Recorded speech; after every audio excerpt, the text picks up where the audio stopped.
Organize for success. Have you ever packed a suitcase and noticed how much more you can fit inside when you neatly fold and organize your clothes instead of just throwing them in? The same goes for your life.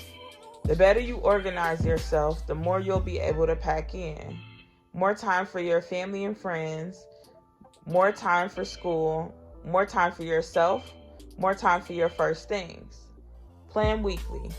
Take 15 minutes for each week to plan your week and just watch what a difference it can make. Why weekly? Because we think in weeks, and because daily planning is too narrow a focus and monthly planning is too broad a focus.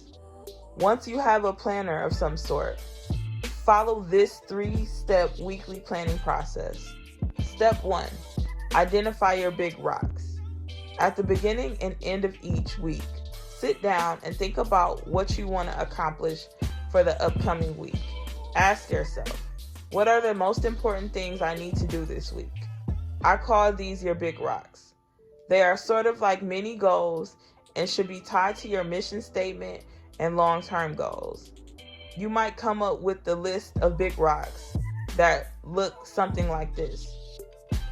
My big rocks for the week: study for a science test, finish reading a book, attend Megan's game, complete employment application, party at Isabel's, exercise 3 times.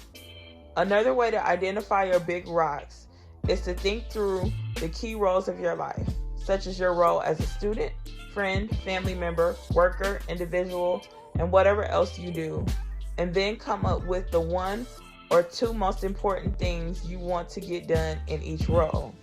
Planning your life around your roles will help you stay balanced. Step 2, block out time for your big rocks. Have you ever seen the big rock experiment? You've got a bucket and fill it half full of small pebbles. You then try to put several big rocks in the bucket on top of the pebbles, but they don't all fit. So you empty the bucket and start over. This time, you put the big rocks in first, followed by the pebbles. This time, it all fits.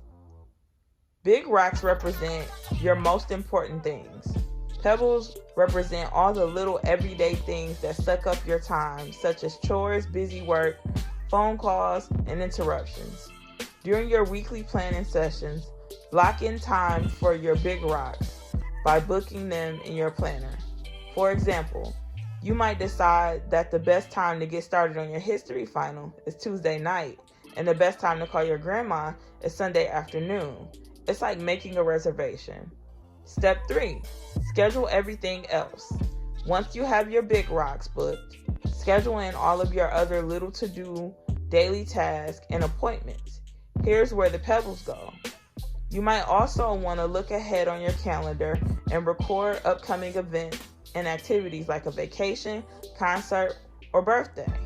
The common ingredient of success.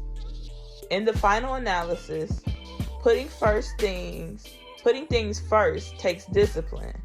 It takes discipline to manage your time. It takes discipline to overcome your fears. It takes discipline to be strong in the hard moments and resist peer pressure.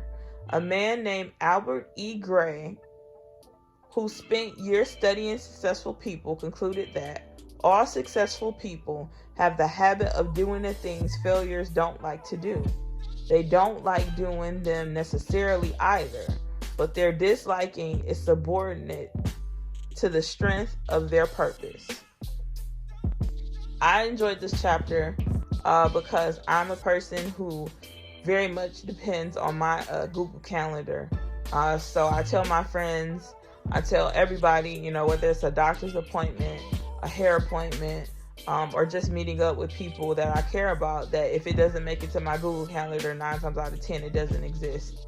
And it's not because it's not important to me, but it's simply because very often, as somebody who does manage so many different roles, as a daughter, a mentor, as an educator, as a creative, as somebody who has so many different roles, that if I don't put it on my calendar and have my special tool helping me to be successful, then I find myself in a place where I'm not successful.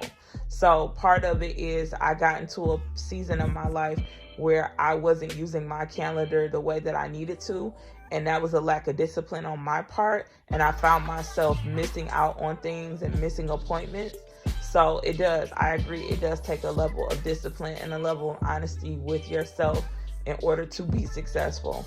So I really appreciated this chapter because organization is a big piece on what you need to do in order to be successful.